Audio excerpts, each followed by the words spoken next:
Sejak zaman leluhur, tirakat selalu dipandang sebagai jalan sunyi untuk menata batin, bukan sekadar ritual menahan makan atau begadang semalam suntuk. Dalam banyak cerita yang diturunkan dari kakek nenek, tirakat digambarkan sebagai langkah sadar untuk menepi dari hiruk-pikuk dunia, agar manusia bisa kembali mendengar suara hatinya sendiri. Saat seseorang memilih tirakat, ia sesungguhnya sedang mengakui bahwa ada yang perlu dibereskan di dalam dirinya. Ada beban yang perlu dilepas, ada kegelisahan yang harus ditenangkan. Di titik itu, tirakat menjadi gerbang awal, tempat manusia berhenti sejenak, menunduk, lalu mengatur ulang arah perjalanan hidupnya. Bagi para sesepuh, tirakat adalah cara untuk menajamkan rasa, yaitu kemampuan batin membaca keadaan tanpa banyak kata. Rasa ini hanya muncul ketika hati pelan-pelan dibersihkan dari marah, iri, dan keinginan yang berlebihan. Karena itu, orang yang menjalani tirakat diminta untuk menahan diri, berbicara seperlunya, dan lebih banyak diam sambil mengamati dirinya sendiri. Dalam diam itulah, pelan-pelan muncul ketenangan yang berbeda.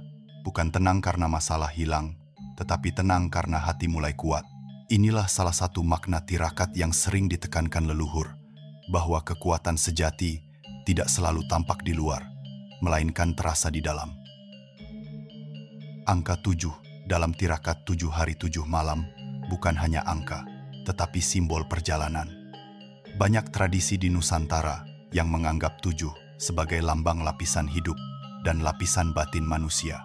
Menjalani tirakat 7 hari dipandang seperti melangkah melewati 7 pintu, dari pintu kegelisahan menuju pintu ketenangan.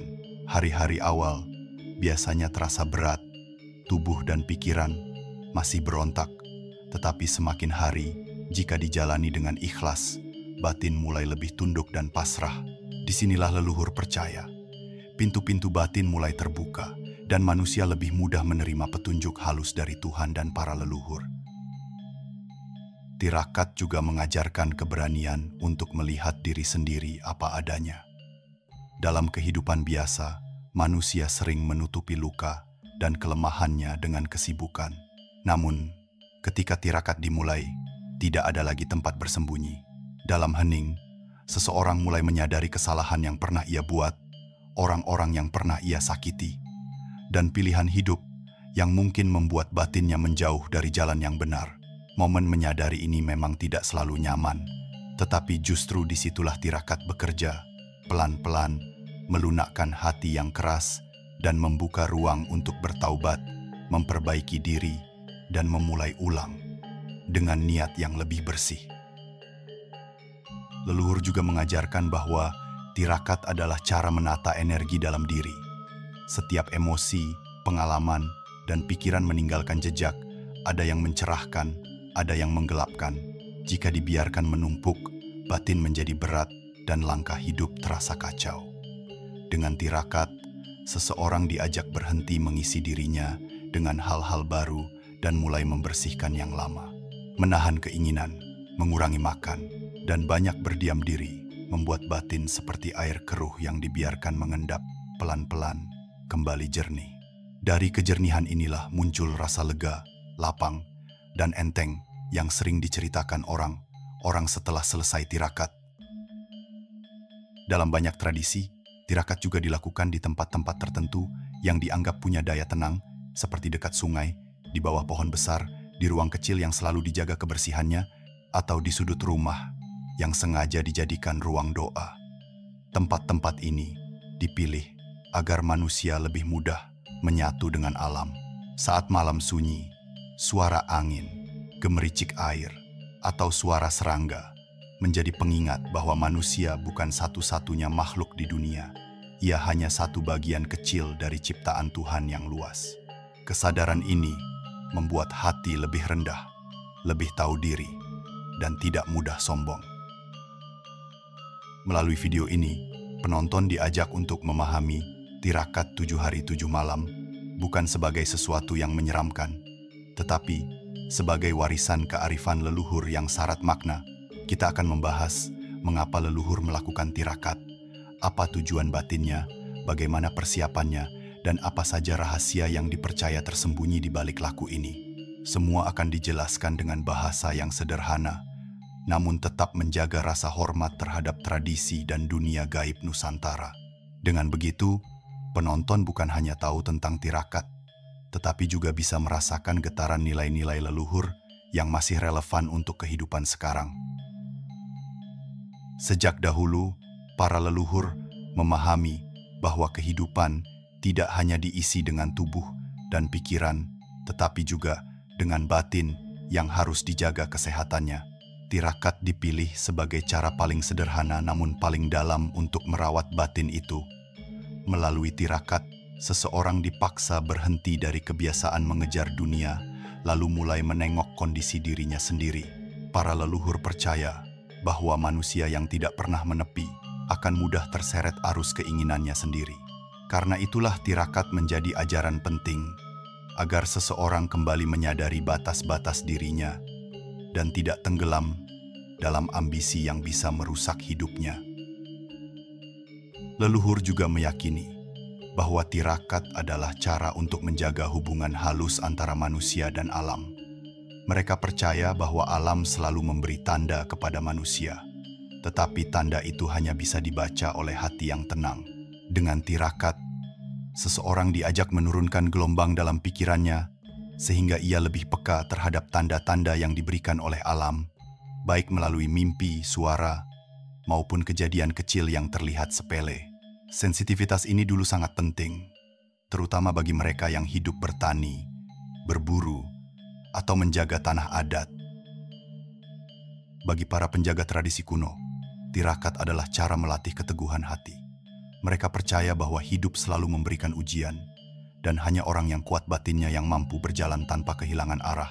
Tirakat menjadi latihan awal sebelum menghadapi kehidupan yang lebih besar. Mereka yang berhasil melewatinya dianggap sudah siap menghadapi perjalanan hidup dengan kepala dingin dan hati lapang. Itulah sebabnya banyak ritual dulu mensyaratkan tirakat sebagai tahap pertama, agar seseorang memiliki dasar batin yang kokoh. Leluhur juga melakukan tirakat untuk membersihkan diri dari energi negatif yang mungkin menempel akibat pergaulan, konflik, atau pengalaman hidup yang berat. Mereka percaya bahwa energi buruk tidak selalu terlihat, tetapi dapat dirasakan sebagai kegelisahan, kemarahan, atau perasaan yang tidak tenang. Dengan tirakat, seseorang mengurangi aktivitas yang membuka pintu bagi energi buruk, lalu membuka ruang bagi energi baik untuk masuk kembali. Proses pembersihan halus ini dianggap sangat penting agar langkah hidup selalu berada di jalur yang benar. Selain itu, tirakat dilakukan sebagai bentuk penghormatan terhadap ilmu dan pengetahuan leluhur. Dalam tradisi lama, seseorang yang ingin mempelajari ilmu batin, ilmu kepemimpinan, atau bahkan ilmu pengobatan harus lebih dulu menjalani tirakat untuk menunjukkan kesungguhan hatinya.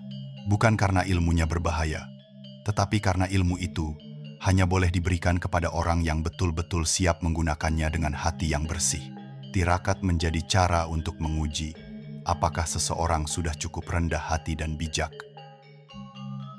Leluhur juga melihat tirakat sebagai cara untuk menjaga diri dari kesombongan. Mereka mengingatkan bahwa manusia yang terlalu sering memperoleh kemudahan bisa lupa diri dan menjadi angkuh. Dengan menjalani tirakat, seseorang merasakan kembali bahwa hidup tidak selalu harus serba cepat dan serba mudah. Ada kalanya manusia perlu menahan diri, merasakan lapar, merasakan sepi, dan merasakan sunyi agar ia tidak kehilangan rasa syukur dan tidak lupa bahwa ia hanyalah manusia kecil di hadapan Tuhan. Akhirnya, tirakat dianggap sebagai cara untuk membuka jalan bagi petunjuk batin. Dalam banyak cerita, para leluhur melakukan tirakat sebelum mengambil keputusan besar, seperti membuka ladang baru, memindahkan rumah, atau menghadapi masa-masa sulit. Mereka percaya bahwa dengan hati yang bersih, manusia lebih mudah menerima petunjuk yang datang melalui firasat atau mimpi. Jalan hidup seseorang sering tampak ketika batinnya jernih, dan kejernihan itu datang dari tirakat yang dilakukan dengan ikhlas. Sebelum seseorang memulai tirakat, hal pertama yang harus ia siapkan bukan makanan, bukan tempat, tetapi hatinya sendiri. Leluhur selalu mengajarkan bahwa tirakat tidak akan membawa manfaat apapun jika niatnya tidak lurus. Orang yang menjalani tirakat demi pamer atau mencari kekuatan duniawi justru akan kehilangan arah.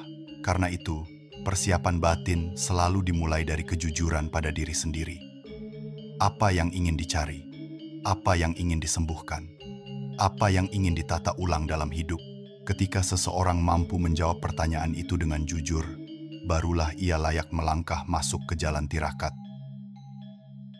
Selain niat yang jernih, seseorang harus membersihkan pikirannya dari gangguan yang membuat batin gelisah.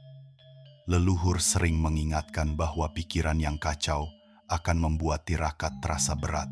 Sebelum memasuki masa sunyi, seseorang biasanya diajak untuk menenangkan diri, berdoa, atau sekadar duduk diam sambil mengatur napas. Tujuannya agar batin lebih siap menerima apapun yang muncul selama tirakat berlangsung. Jika pikiran masih penuh dengan kekhawatiran, tirakat akan terasa seperti beban. Tetapi, jika hati sudah lapang, tirakat justru menjadi perjalanan yang menenangkan. Restu dari orang tua, guru, atau sesepuh juga merupakan bagian penting dari persiapan tirakat. Dalam pandangan leluhur, restu adalah jembatan yang membuat langkah seseorang menjadi ringan dan terlindungi. Restu bukan hanya kata-kata, tetapi doa yang dipanjatkan dengan tulus. Tirakat tanpa restu sering dianalogikan sebagai perjalanan jauh tanpa bekal. Karena itu, sebelum memulai tirakat, seseorang biasanya menemui orang tua atau sesepuh untuk memohon doa. Dengan demikian, tirakatnya tidak hanya menjadi latihan batin, tetapi juga menjadi bagian dari tradisi yang dijaga bersama. Perlu juga dipersiapkan kekuatan fisik.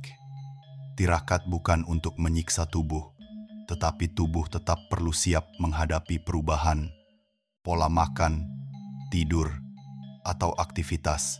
Leluhur mengingatkan bahwa tubuh dan batin adalah satu kesatuan. Jika tubuh terlampau lemah, pikiran menjadi mudah goyah. Karena itu, sebelum tirakat dimulai, seseorang dianjurkan mengatur pola makan, mengurangi hal-hal yang membuat badan berat, dan mencoba menenangkan diri. Semua ini dilakukan agar selama tirakat berlangsung, tubuh tidak menjadi penghalang bagi batin untuk bekerja. Tempat untuk tirakat juga perlu disiapkan. Tidak harus tempat keramat atau lokasi terpencil, tetapi tempat yang membuat hati merasa tenang. Dalam tradisi lama, tirakat sering dilakukan di tempat sunyi, seperti pinggir sungai, bawah pohon besar, atau ruang kecil di rumah yang selalu dijaga kebersihannya. Tempat yang bersih dan tenang membantu batin lebih cepat masuk ke keadaan hening. Leluhur percaya bahwa tempat yang baik adalah tempat yang membuat seseorang merasa diterima dan tidak tertekan. Energi ruang sangat memengaruhi ketenangan batin selama tirakat. Beberapa tradisi juga mempersiapkan benda simbolis seperti air bersih, dupa, bunga, atau kain kecil sebagai bentuk penghormatan. Benda-benda ini bukan untuk mengundang kekuatan tertentu, tetapi hanya sebagai pengingat bahwa tirakat adalah laku yang sakral dan harus dilakukan dengan hormat. Namun para sesepuh menekankan bahwa benda hanyalah pelengkap. Inti tirakat tetap pada kesiapan batin. Tanpa niat yang kuat, benda apapun tidak akan membawa makna. Sebaliknya, niat yang tulus dapat membawa cahaya meski tanpa perlengkapan apapun. Setelah semua persiapan dilakukan, langkah terakhir adalah menerima apapun yang akan terjadi selama tirakat. Leluhur selalu berpesan agar seseorang tidak memasuki tirakat dengan ekspektasi berlebihan. Tirakat bukan untuk mencari pengalaman aneh atau hal-hal gaib. Tirakat adalah perjalanan kembali ke dalam diri. Apapun yang muncul, baik rasa tenang, gelisah, mimpi, bahkan diam yang panjang, semuanya adalah bagian dari proses. Orang yang siap tirakat adalah orang yang siap menerima dirinya secara utuh, tanpa syarat. Dengan kesiapan seperti ini, tirakat menjadi pengalaman batin yang membawa perubahan nyata. Hari pertama tirakat biasanya menjadi masa penyesuaian. Tubuh masih terbiasa dengan rutinitas biasa, sehingga perubahan mendadak membuat diri terasa sedikit gelisah. Pikiran masih sibuk, menghadirkan banyak hal yang tidak perlu. Namun bagi para leluhur, hari pertama justru hari yang paling penting, karena pada titik ini, seseorang menentukan apakah ia benar-benar siap untuk memasuki keheningan. Selama hari pertama, seseorang dianjurkan untuk perlahan melepaskan dunia luar dan mulai membiasakan diri dengan suasana sunyi. Hati diminta tetap tenang, meski tubuh dan pikiran masih ingin kembali pada kenyamanan biasa. Tirakat pun baru mulai membuka pintunya. Memasuki hari kedua, gelombang batin yang semula tenang mulai naik turun. Banyak orang yang menjalani tirakat merasakan perubahan suasana hati pada hari ini. Terkadang muncul perasaan ingin menyerah, terkadang justru muncul semangat yang kuat. Leluhur mengajarkan bahwa hari kedua adalah ujian awal, di mana manusia diuji apakah ia mampu menahan gejolak pikirannya. Pada hari ini, diam menjadi obat. Semakin seseorang memilih untuk diam dan mengatur napas, semakin mudah ia melewati masa ini. Energi dalam diri mulai bergerak, seakan mempersiapkan perjalanan yang lebih dalam. Hari ketiga sering disebut sebagai hari paling menantang. Pada tahap ini, pikiran biasanya mencoba melawan dengan lebih kuat. Banyak kekhawatiran, rasa takut, atau kenangan lama yang muncul tanpa diduga. Inilah bagian tirakat yang paling berat menurut cerita para sesepuh. Tubuh pun ikut terasa lelah karena ritme hidup sudah berubah. Namun justru pada titik inilah kekuatan batin mulai ditempa. Jika seseorang mampu melewati hari ketiga tanpa menyerah, jalur menuju ketenangan akan terbuka lebih jelas. Hari ini adalah pintu menuju kesadaran diri yang lebih jernih. Hari keempat membawa suasana yang berbeda. Setelah 3 hari penuh tantangan, hati mulai lebih tenang dan pikiran tidak lagi sekeras sebelumnya. Banyak orang yang menjalani tirakat merasa bahwa hari keempat seperti memasuki ruangan baru yang lebih terang. Tidak ada lagi gejolak kuat. Yang ada hanya kesunyian yang perlahan terasa nyaman. Pada tahap ini, seseorang mulai mampu mendengar suara batinnya sendiri, sesuatu yang mungkin sudah lama tertutupi. Leluhur mengatakan bahwa hari keempat adalah momen ketika cahaya halus mulai menyentuh batin. Hari kelima adalah masa ketika energi batin mulai stabil, tubuh sudah beradaptasi, pikiran tidak lagi liar, dan hati mulai merasakan ketenangan mendalam. Beberapa orang menggambarkan hari kelima sebagai hari yang sangat jernih, seakan ada ruang lapang yang terbuka dalam diri. Pada hari ini, seseorang lebih mudah menerima keadaan apa adanya. Tidak ada lagi penolakan terhadap rasa lapar, sepi, atau kesendirian. Justru semua itu terasa sebagai bagian dari proses yang benar. Pada tahap inilah, manusia mulai menyatu dengan keheningan. Hari ke-6 melanjutkan kejernihan hari sebelumnya, namun dengan kedalaman yang lebih kuat. Pada hari ini, batin seakan lebih peka terhadap hal-hal halus. Suara angin, gemerisik daun, atau bahkan detak jantung sendiri terasa jauh lebih jelas. Leluhur percaya bahwa hari ke-6 adalah masa penyelarasan energi, di mana seseorang mulai resonan dengan alam sekitarnya. Jika dilakukan dengan niat yang benar, seseorang bisa merasakan kedamaian yang jarang dirasakan dalam kehidupan biasa. Hari ke-6 menjadi jembatan menuju puncak tirakat. Hari ke-7 adalah puncak perjalanan. Pada tahap ini, seseorang telah melewati gejolak batin, ujian fisik, dan kebisingan pikirannya sendiri. Yang tersisa adalah ketenangan yang dalam dan rasa pasrah yang kuat. Banyak yang menggambarkan hari ke-7 sebagai hari paling ringan, meski tubuh mungkin masih lelah.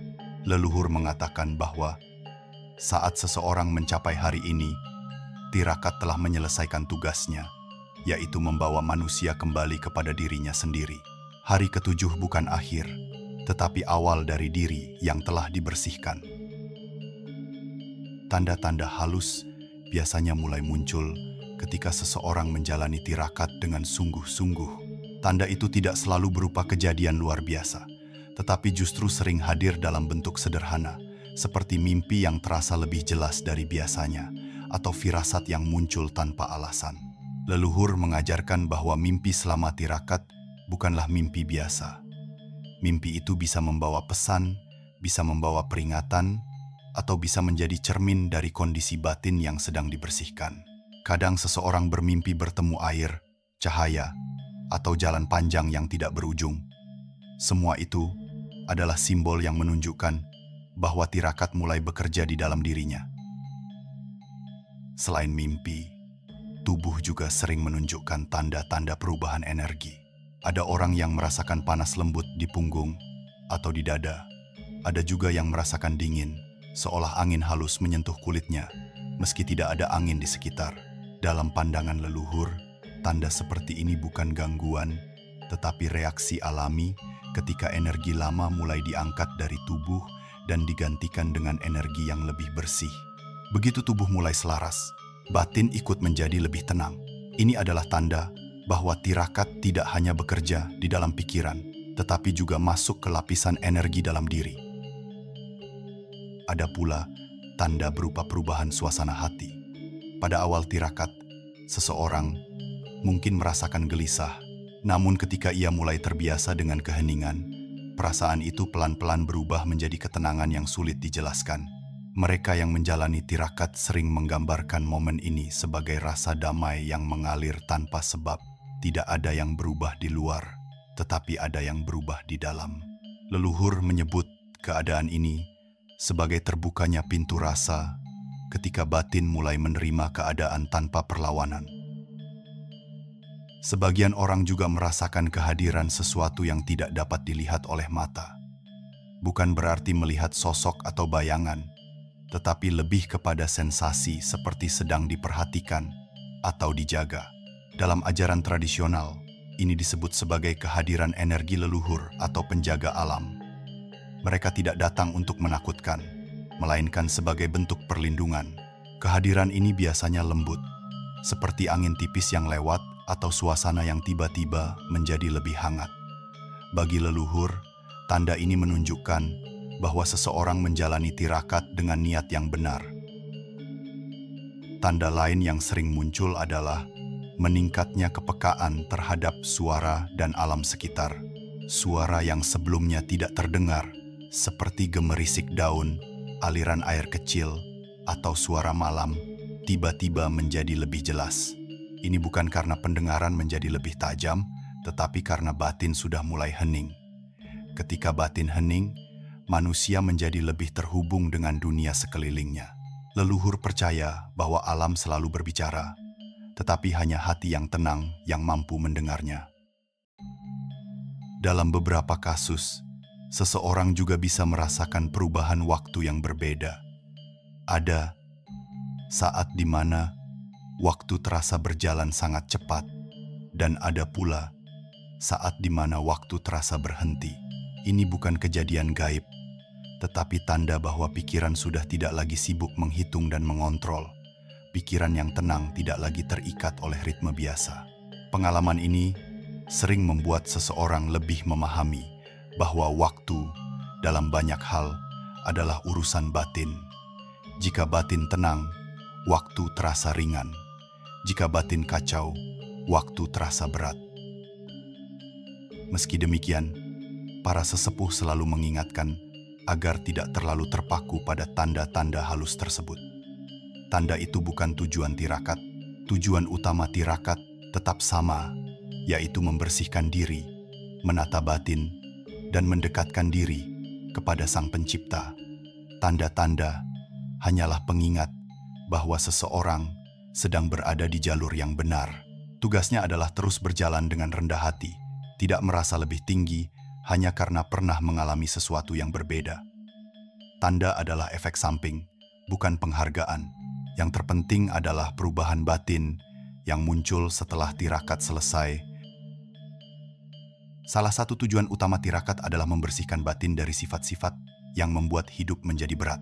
Leluhur percaya bahwa rasa iri, marah, benci, dan kecewa tidak hanya mengganggu pikiran, tetapi juga membuat energi dalam diri menjadi keruh. Melalui tirakat, seseorang diberi kesempatan untuk melepaskan semua itu, sedikit demi sedikit, seperti membuka ikatan yang selama ini menahan dirinya. Saat seseorang menjalani tirakat dengan khusyuk, batinnya mulai memudar dari sifat buruk dan perlahan menjadi lebih jernih. Inilah yang disebut sebagai pembersihan batin, proses yang tidak terlihat tetapi sangat terasa. Tirakat juga memberi manfaat besar dalam membangun keteguhan hati. Ketika seseorang sanggup melewati 7 hari 7 malam dalam keadaan sunyi, ia berhasil mengalahkan banyak hal dalam dirinya, terutama hawa nafsu dan ketergantungan pada kenyamanan. Leluhur selalu mengatakan bahwa orang yang hatinya kuat akan mampu menghadapi ujian hidup yang lebih besar. Dengan menjalani tirakat, seseorang belajar untuk sabar, tahan terhadap kesulitan, dan tidak mudah goyah. Manfaat ini tidak hanya terasa selama tirakat, tetapi juga menyertai kehidupannya setelah selesai. Selain itu, tirakat membantu seseorang untuk membuka rasa syukur yang lebih dalam.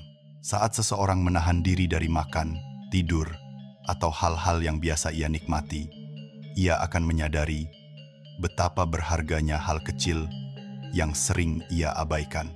Rasa syukur yang muncul dari tirakat bukan sekadar ucapan, tetapi perasaan yang tumbuh dari kedalaman hati. Leluhur percaya bahwa seseorang yang mampu bersyukur dengan tulus akan lebih mudah menerima hidup apa adanya, tanpa banyak keluhan. Rasa syukur seperti ini membuat hidup terasa lebih ringan dan damai.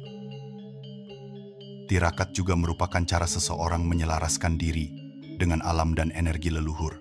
Ketika batin menjadi hening, seseorang mulai merasakan kembali hubungan halus yang menghubungkannya dengan dunia sekitar. Ia bisa merasakan angin dengan cara yang berbeda, mendengar suara alam yang sebelumnya tidak ia perhatikan, atau merasakan kehadiran leluhur yang memberikan ketenangan. Keselarasan ini membuat seseorang tidak mudah tersesat dalam hidup, karena ia seperti memiliki kompas batin yang selalu menuntunnya ke arah yang tepat. Manfaat lain yang sangat dihormati dalam tirakat adalah meningkatnya intuisi.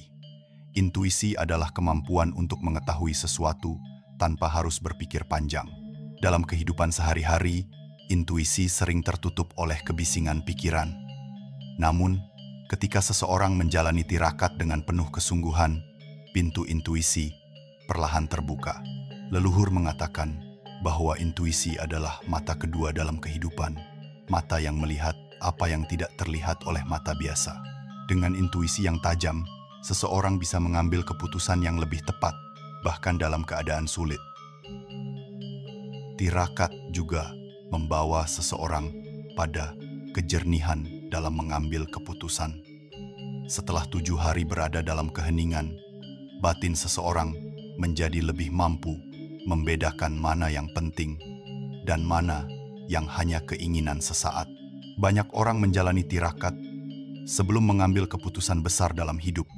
Tujuannya agar keputusan yang diambil benar-benar lahir dari batin yang jernih, bukan dari dorongan emosi atau tekanan luar. Kejernihan batin seperti ini sangat berharga karena menjadi fondasi hidup yang lebih terarah. Pada akhirnya, manfaat terbesar tirakat justru muncul setelah tirakat selesai. Ketika seseorang kembali ke kehidupan biasa, ia membawa hati yang lebih tenang, pikiran yang lebih jernih, dan sikap hidup yang lebih rendah hati. Ia tidak lagi mudah terseret emosi, tidak mudah bingung, dan tidak mudah kehilangan arah. Leluhur selalu menekankan bahwa tirakat bukan hanya tentang 7 hari itu, tetapi tentang perubahan yang dibawa ke dalam kehidupan sehari-hari. Tirakat yang dilakukan dengan tulus menjadikan seseorang lebih bijak dalam melangkah dan lebih damai dalam menjalani hidup. Tirakat pada akhirnya membawa seseorang kembali kepada dirinya sendiri. Setelah 7 hari 7 malam menjalani perjalanan sunyi, seseorang akan merasakan bahwa apa yang ia cari sebenarnya tidak pernah jauh. Semua kekuatan, ketenangan, dan kedewasaan batin selalu ada di dalam dirinya, hanya tertutup oleh kebisingan hidup. Leluhur selalu mengingatkan bahwa perjalanan sejati bukanlah perjalanan mengelilingi dunia, tetapi perjalanan masuk ke dalam diri. Ketika seseorang mampu melihat dirinya dengan jernih, tirakat telah berhasil menjalankan tujuannya. Tidak perlu suara keras, tidak perlu tanda aneh. Yang berubah hanyalah hati yang lebih lembut, pikiran yang lebih terang, dan langkah yang lebih mantap. Dalam banyak ajaran kuno, leluhur memberikan pesan bahwa manusia harus hidup dengan kesadaran. Kesadaran inilah yang membuat seseorang tidak terperangkap oleh hawa nafsu, tidak mudah marah, dan tidak tergoda oleh hal-hal yang merusak dirinya. Tirakat mengajarkan manusia untuk berhenti sejenak dari hiruk-pikuk dunia, lalu memeriksa kembali arah langkahnya. Leluhur percaya bahwa manusia yang mampu berhenti dan menengok dirinya sendiri adalah manusia yang tidak akan tersesat. Mereka selalu mengatakan bahwa hidup yang baik adalah hidup yang dijalani dengan hati yang sadar. Tirakat membuka kesadaran itu sedikit demi sedikit. Tirakat juga mengajarkan bahwa kekuatan sejati bukan berasal dari kemampuan fisik atau ilmu tertentu, tetapi berasal dari hati yang mampu menahan diri. Dalam kehidupan sehari-hari, manusia sering tergoda untuk mengikuti dorongan sesaat.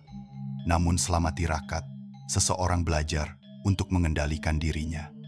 Ia belajar bahwa tidak semua keinginan harus dituruti. Ia belajar bahwa kesabaran adalah bentuk kekuatan yang paling tinggi. Leluhur selalu mengatakan bahwa manusia yang mampu menahan dirinya adalah manusia yang benar-benar kuat. Tirakat membuat manusia merasakan kekuatan itu dengan cara yang sederhana namun mendalam. Salah satu pesan terpenting dari tirakat adalah pentingnya kerendahan hati. Ketika seseorang menjalani tirakat, ia akan merasakan bahwa dirinya bukanlah pusat dunia. Ia hanyalah satu bagian kecil dari ciptaan Tuhan. Kesadaran ini membuat hati menjadi lebih lembut dan tidak mudah meninggikan diri. Leluhur mengatakan bahwa manusia yang angkuh akan mudah jatuh, sedangkan manusia yang rendah hati akan selalu dijaga. Tirakat mengikis sifat sombong sedikit demi sedikit, digantikan dengan rasa hormat terhadap kehidupan dan segala sesuatu yang ada di dalamnya. Tirakat juga menjadi pengingat bahwa hidup harus dijalani dengan kesederhanaan. Ketika seseorang meninggalkan kenyamanan sementara waktu, ia menyadari bahwa banyak hal yang selama ini dianggap penting ternyata tidak terlalu berarti. Leluhur mengajarkan bahwa kesederhanaan bukan berarti hidup kekurangan, tetapi hidup dengan secukupnya dan tidak berlebih. Kesederhanaan membawa ketenangan, sedangkan keserakahan hanya membawa kegelisahan. Setelah tirakat, seseorang biasanya kembali dengan pola pikir yang lebih sederhana dan hati yang lebih siap menerima apapun yang terjadi dalam hidupnya. Dalam tradisi lama, tirakat bukan sekadar ritual pribadi, tetapi sebuah bentuk penghormatan kepada leluhur. Ketika seseorang menjalani tirakat, ia membuka ruang dalam hatinya untuk mendengar kembali suara yang sering ia abaikan. Suara itu bisa datang melalui mimpi, perasaan, atau tanda halus lainnya. Leluhur tidak selalu hadir dalam bentuk yang terlihat, tetapi hadir sebagai rasa yang menguatkan ketika hati sedang lemah. Tirakat menjadi jembatan antara manusia dan warisan spiritual yang telah dijaga selama ratusan tahun. Pada akhirnya, tirakat adalah perjalanan pulang kepada diri sendiri, pulang kepada fitrah, dan pulang kepada Sang Pencipta. Perjalanan ini tidak pernah sia-sia bagi mereka yang menjalaninya dengan niat baik. Setelah tirakat selesai, langkah selanjutnya adalah menjaga perubahan itu dalam kehidupan sehari-hari. Menjaga hati tetap jernih, menjaga pikiran tetap tenang, dan menjaga sikap tetap rendah hati. Inilah buah sejati tirakat. Bagi penonton yang ingin mengenal lebih dalam tentang ajaran leluhur dan perjalanan spiritual Nusantara, video-video berikutnya akan membawa Anda menjelajah lebih jauh ke dalam dunia yang penuh kearifan, rahasia, dan cahaya batin.